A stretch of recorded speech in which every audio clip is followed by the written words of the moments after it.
kembali lagi. Baiklah, dan sekarang ni sebenarnya kita dah pun sampai ke segmen projek kita. Ya, rakaman Vimy dan juga Sweet. Betul, jadi kita tengok masa. Jom kita saksikan projek Kids On 2. Saksikan semua. Betul-betul sains berada di sekeliling kita. Jawapannya dalam Project at Kids On 2. Mana Vimy ni? Ya Allah. Bangunlah. Hai kawan-kawan, tadi Sweet datang lambat sangat lah sebab Vimy nak tertidur ni. Minta maaf lah. Tak apa. Hari ni Vimy nak buat eksperimen. Eksperimen. Sebab tadi Vimy banyak sangat makan limau. Sebab kita limau? ni eksperimen ni ada kena-mengena dengan limau. Lemon. Apa dia? Dia berunsurkan magic sikit. Jadi apa kata? Kita saksikan bahan-bahannya. Saksikan. Bahan-bahan yang kita perlu ialah kulit buah lemon, lilin. Ya. Jadi sini saya caranya. Sangat mudah. Mula-mula kita nyalakan lilin. Lepas tu kulit buah lemon tu kita letak dekat dengan lilin tu. Itu kita picit. Itu ada air-air keluar. Lepas tu dia jadi bunga pipa. Pandai lah. Nampak dia punya tu lama macam menarik. Menarik kan kawan? Itulah hasil dia. Okey. Sweet, boleh tak kalau Sweet terangkan dekat Vimy dan kawan-kawan macam mana ia boleh terhasil?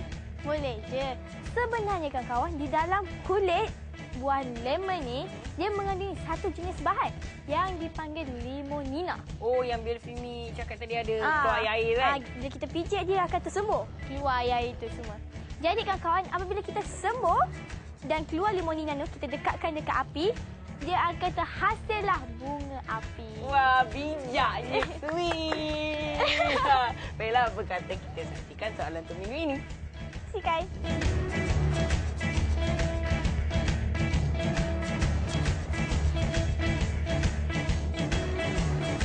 Sik. Jangan ya. Nampak tengok sekali ni. Kejutan. Sebab kita ada hadiah untuk kawan-kawan kita. Kita saksikan hadiah untuk minggu. Saksikan. Kejutan. Hadiah-hadiah berupa majalah-majalah rakan sains dan buku-buku cerita terbitan Sas Murni Bakti Senjam Berhad.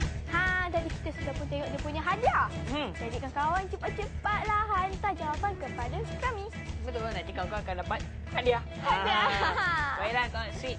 Kawan-kawan dan juga Sweet. Kita pun dah sampai segmen. Jumpa kami minggu depan di dalam projek Creative at Kids On 2. Kita jumpa lagi. Bye. Cepat aja Sweet. macam ni.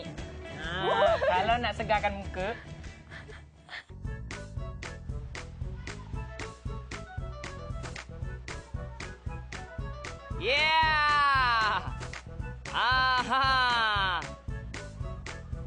itulah dia tadi kawan-kawan. Tak habis lagi tu, sikit lagi. Sampai bawah dah, sampai bawah. Dah sampai dah kat bawah. Jadi sekarang ni, tadi dah tengok projek Action tu. Sekarang jom kita berehat dulu dengan rancangan seterusnya. Saksikan.